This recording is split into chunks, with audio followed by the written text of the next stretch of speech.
A rosa cósmica é uma figura artístico-filosófica por meio da qual Heinrich Conrad complementou o credo cristão que ele já havia professado com a figura intitulada o 4, o 3, o 2 e o 1. Com essa rosa cósmica, Conrad deixou clara a sua imersão nas raízes do gnosticismo judaico-cristão, de modo a reforçar sua fé em Cristo. Como já fizemos na apresentação das outras pranchas de Conrad, também aqui partimos da imagem originalmente desenhada em tons de cinza e escrita em latim e hebraico, para, na sequência, a mostrarmos colorizada e traduzida para o idioma português. Por se tratar de uma imagem de proporções significativas, optamos por ampliá-la parte por parte, a fim de possibilitar aos que nos assistem em telas pequenas a apreciação de todos os seus detalhes. Iniciaremos esta apresentação mostrando um panorama geral dessa rosa cósmica e, em seguida, abordaremos o conteúdo dela com um pouco mais de profundidade. A prancha, ora em comento, apresenta um círculo externo que confina um espaço no qual orbitam 5 dizeres. O ponto central de cada um desses dizeres, marcado com um algarismo romano, à exceção do ponto zero, está disposto a 72 graus de distância um do outro. Portanto, se tomarmos esses 72 graus e os multiplicarmos pelos 5 dizeres, obteremos um total de 360 graus, que é a quantidade de graus de um círculo, símbolo geométrico do que não tem começo e nem fim.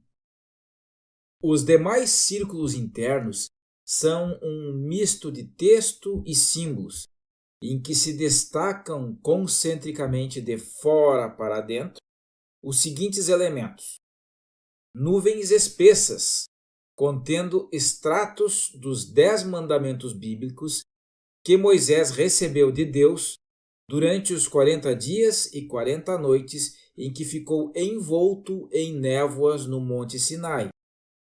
A essas 10 nuvens estão ligados os nomes de certas hierarquias dos exércitos celestes.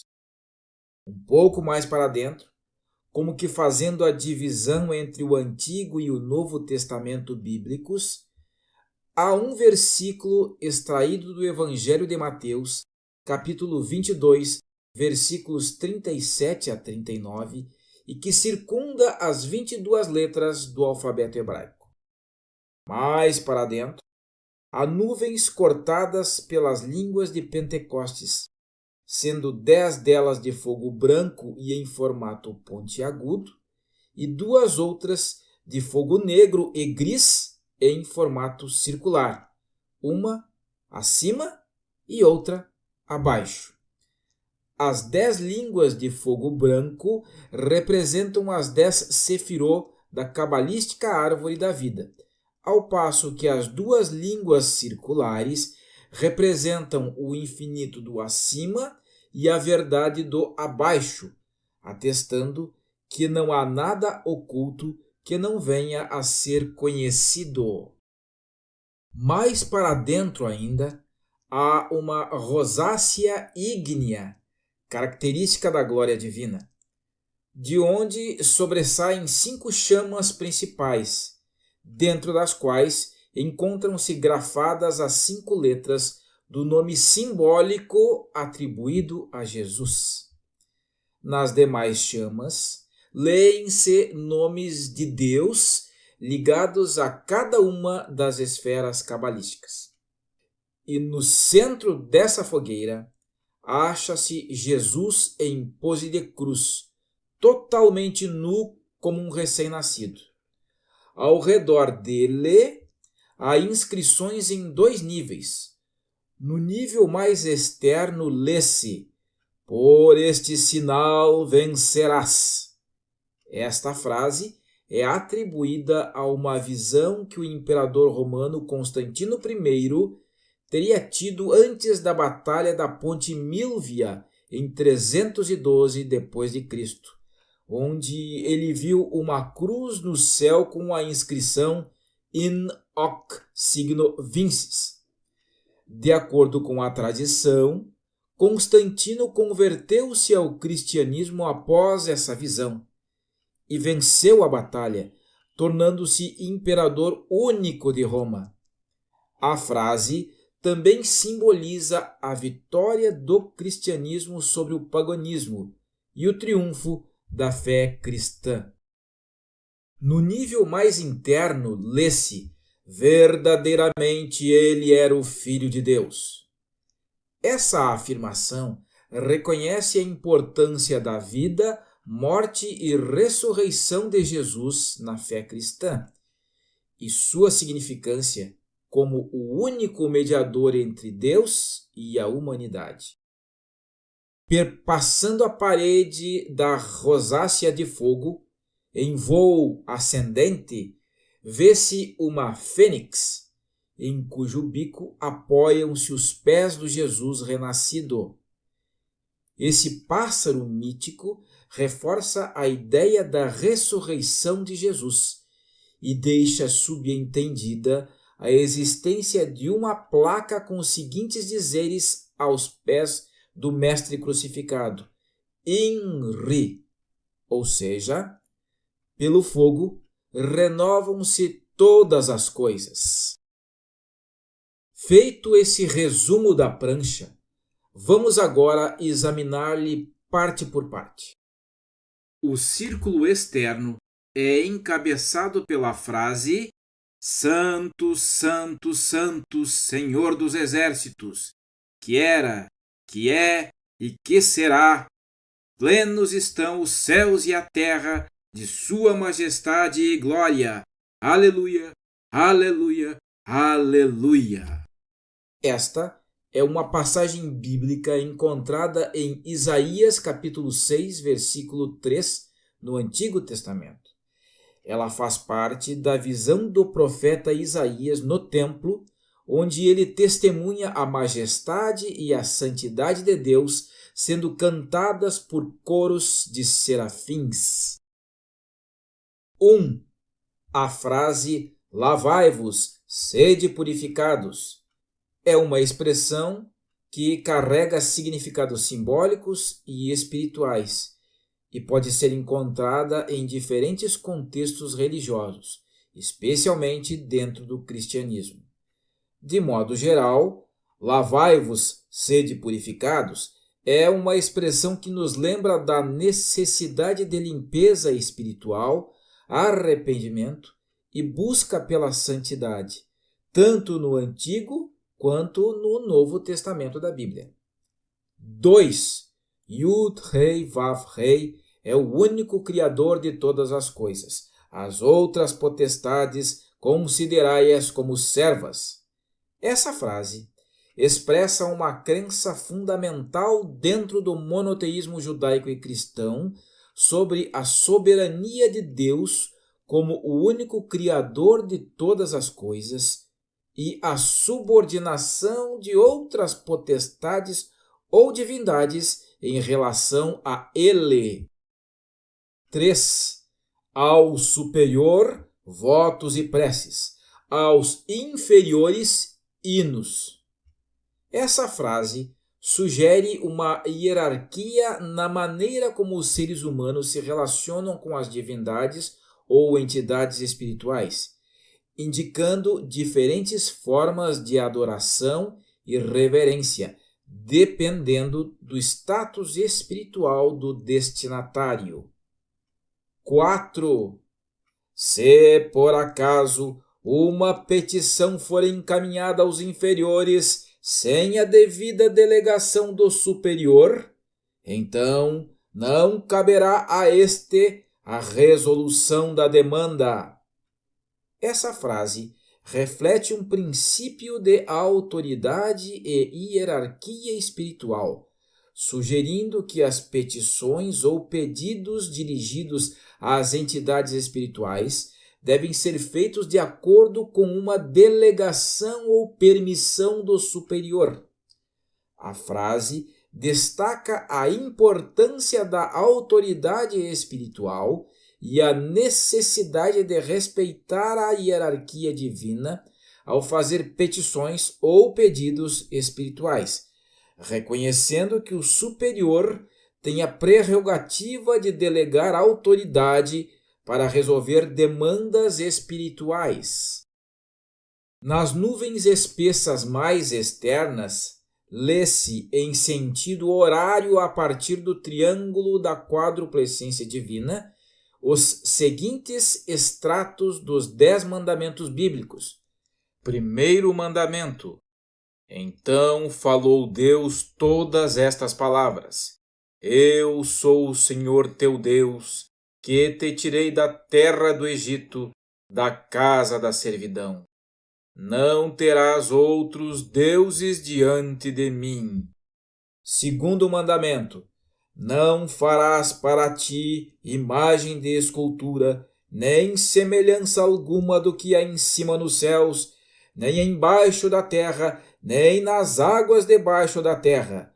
Não as adorarás, nem lhes dará culto, porque eu sou o Senhor teu Deus. Terceiro mandamento: não tomarás o nome do Senhor teu Deus em vão, porque o Senhor não terá por inocente o que tomar o seu nome em vão. Quarto mandamento: lembra-te do dia de sábado, para o santificar. 6 dias trabalharás e farás toda a tua obra, mas o 7º dia é o sábado do Senhor teu Deus. Quinto mandamento: honra teu pai e tua mãe, para que se prolonguem os teus dias na terra que o Senhor teu Deus te dá. Sexto mandamento: não matarás.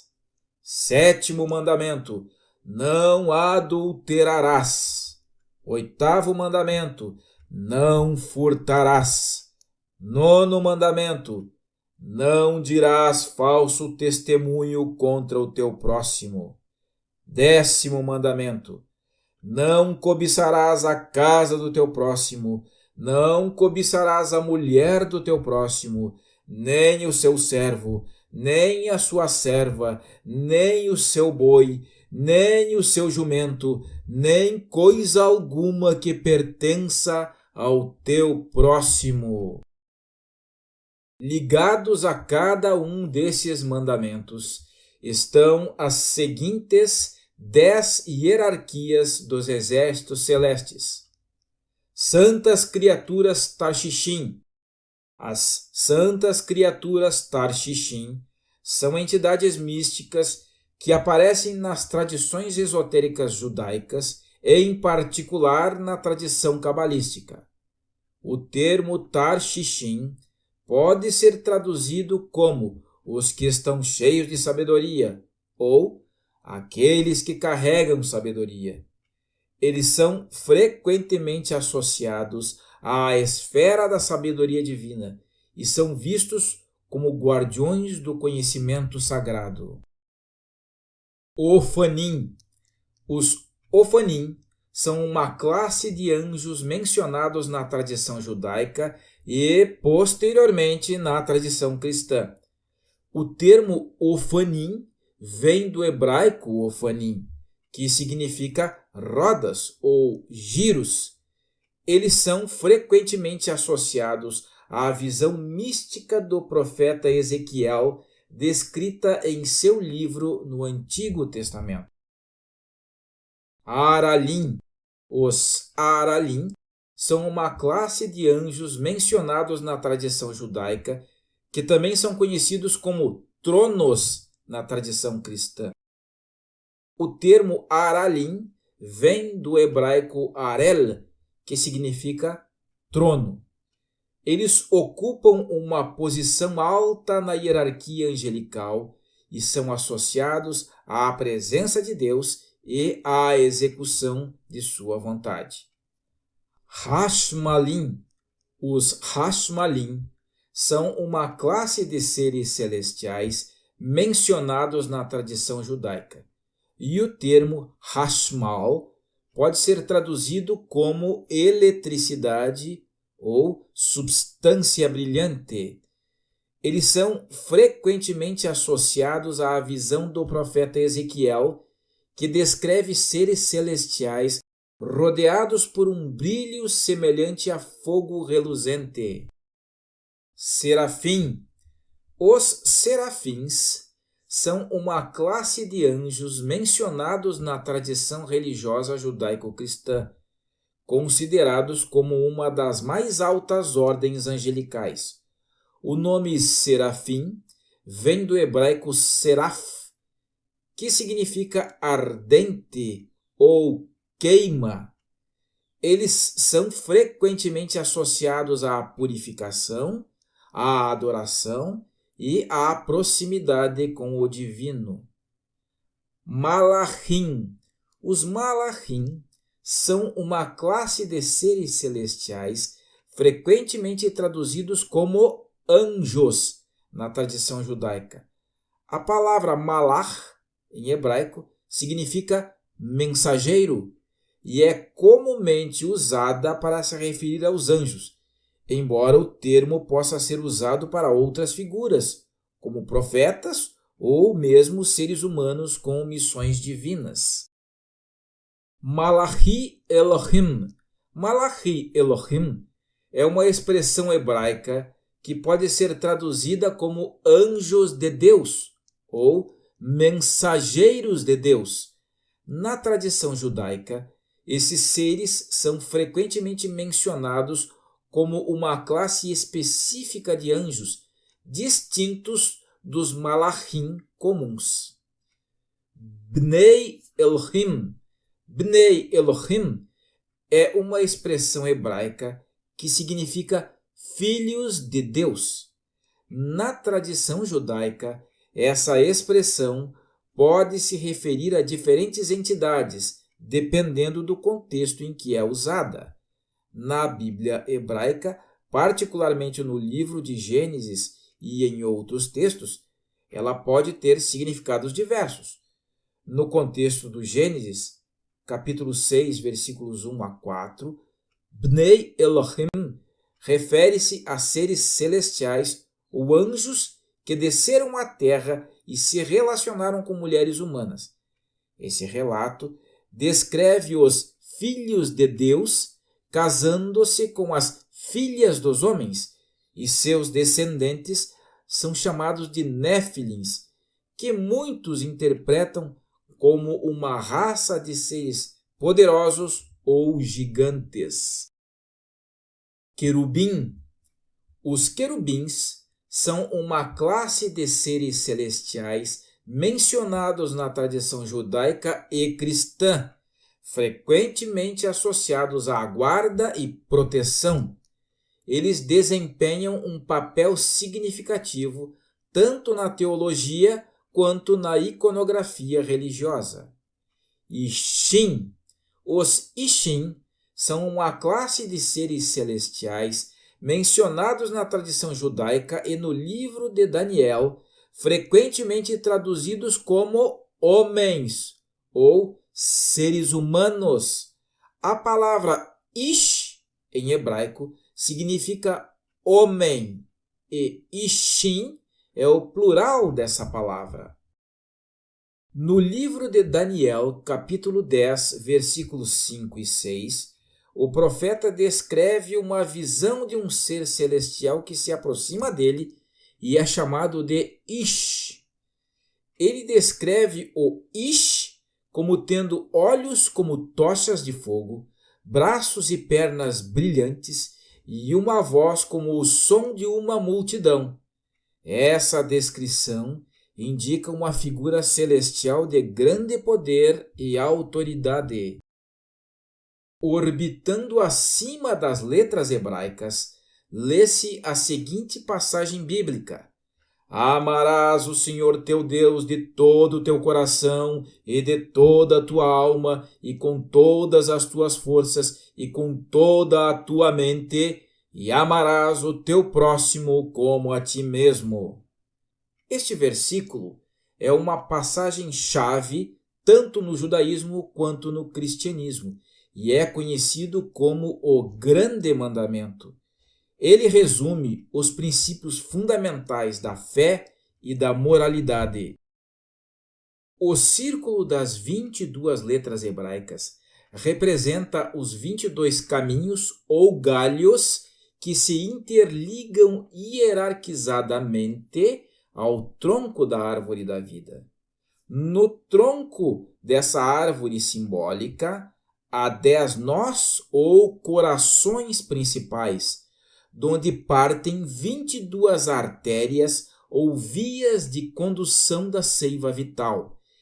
Esses 10 nós ou corações espirituais são conhecidos como coroa. Na tradição cabalística, a Sefirá, conhecida como Keter, é traduzida como coroa em português. Ela é a primeira e a mais elevada das 10 Sefirot, plural de Sefirá, que são os aspectos ou emanações pelas quais o divino se manifesta no universo. Sabedoria. A Sefirá cabalística traduzida por sabedoria é Chokhmah, que é a segunda das 10 Sefirot na árvore da vida da tradição cabalística. Chokhmah significa literalmente sabedoria em hebraico e representa o aspecto criativo e intuitivo do divino. Inteligência. A Sefirá cabalística traduzida por inteligência é Binah, que é a terceira das 10 Sefirot na árvore da vida da tradição cabalística. Binah significa entendimento ou inteligência em hebraico e representa o aspecto feminino do divino, muitas vezes chamado de mãe. Misericórdia. A Sefirá cabalística traduzida por misericórdia é Hesed, que é a quarta das 10 Sefirot na árvore da vida da tradição cabalística. Hesed significa graça ou bondade em hebraico e representa o aspecto amoroso, compassivo e generoso do divino. Força. A Sefirá cabalística traduzida por força é Gvurá, que é a quinta das 10 Sefirot na árvore da vida da tradição cabalística. Gvurá significa força, poder ou rigor em hebraico e representa o aspecto disciplinado, julgador e restringente do divino. Beleza. A Sefirá cabalística traduzida por beleza é Tiferet, que é a sexta das 10 Sefirot na árvore da vida da tradição cabalística. Tiferet significa beleza em hebraico e representa o equilíbrio, a harmonia e a integração de todas as forças divinas. Vitória. A Sefirá cabalística traduzida por vitória é Nessar, que é a sétima das 10 Sefirot na árvore da vida da tradição cabalística. Netzah significa vitória ou eternidade em hebraico e representa o aspecto da vontade divina que busca alcançar objetivos e superar desafios. Esplendor. A Sefirá cabalística traduzida por esplendor é Hod, que é a oitava das 10 Sefirot na árvore da vida da tradição cabalística. Hod significa glória, esplendor ou majestade em hebraico e representa o aspecto da devoção e da reverência diante do divino. fundação. A sefirá cabalística traduzida por fundação é Yesod, que é a nona das 10 sefirot na árvore da vida da tradição cabalística.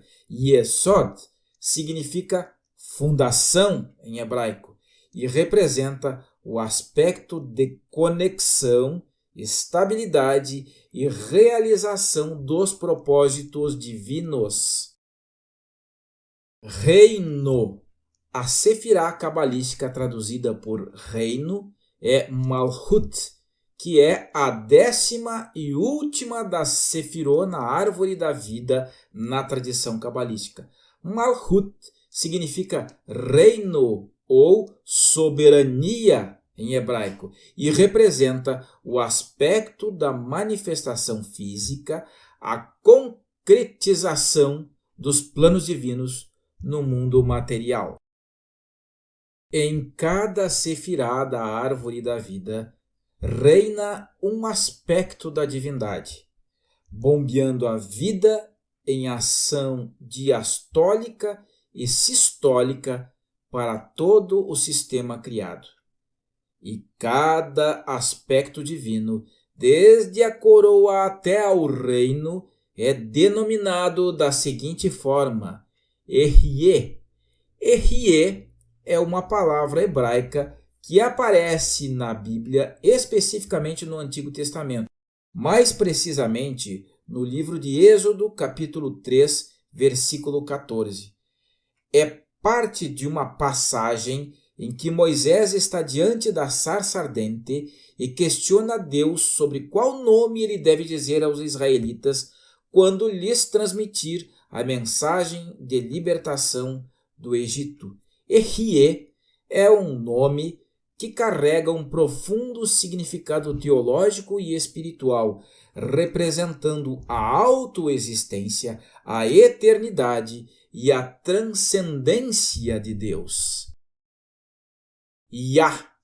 Yah é uma abreviação ou uma forma contraída do nome divino Yahweh, que é um dos nomes mais sagrados de Deus na tradição judaica. O nome completo Yahweh é encontrado inúmeras vezes no Antigo Testamento da Bíblia, principalmente nos escritos hebraicos. Ele é frequentemente traduzido como Senhor nas versões em português da Bíblia. Yah é um nome divino rico em significado e profundidade espiritual, usado para expressar adoração, louvor e confiança na presença e na providência de Deus.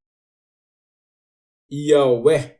O nome Yahweh é um dos nomes mais sagrados e reverenciados de Deus na tradição judaica e cristã, também conhecido como o tetragrama. Este nome é formado por 4 letras hebraicas, Yod, Re, Vav e Re.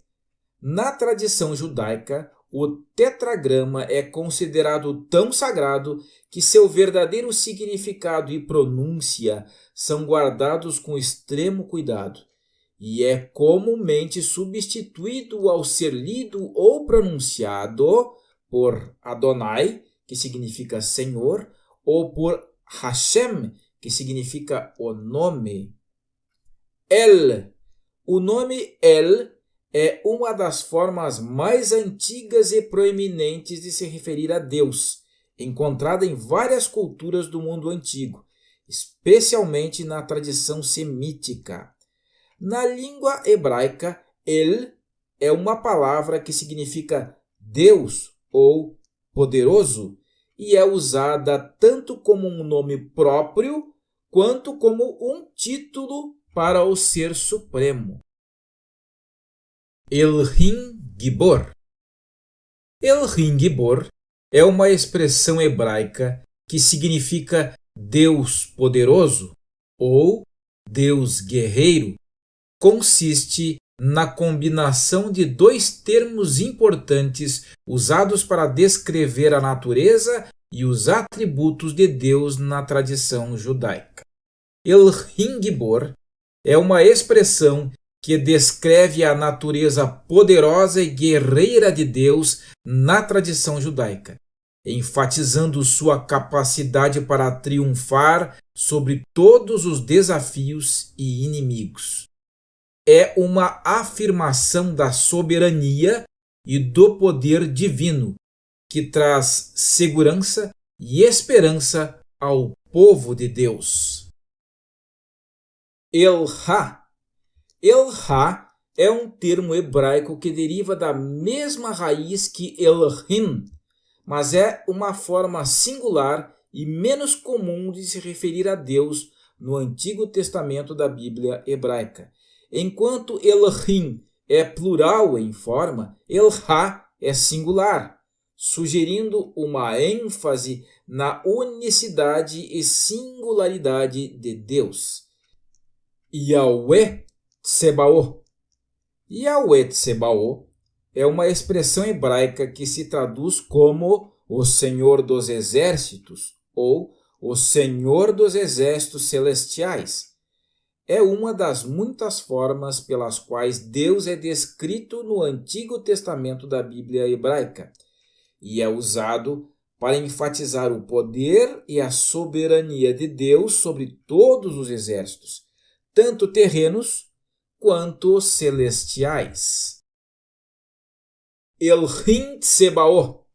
Elohim Tsebaot é uma expressão hebraica que se traduz como Deus dos exércitos ou Deus dos exércitos celestiais. É uma descrição poderosa e reverente de Deus, encontrada em várias passagens do Antigo Testamento da Bíblia hebraica. Shaddai. O nome Shaddai também é conhecido como El Shaddai. É uma expressão hebraica que significa Deus Todo-Poderoso ou Deus Todo-Suficiente. É um dos nomes mais significativos usados para descrever Deus na tradição judaica e cristã e é encontrado em várias passagens do Antigo Testamento da Bíblia. Adonai Melech.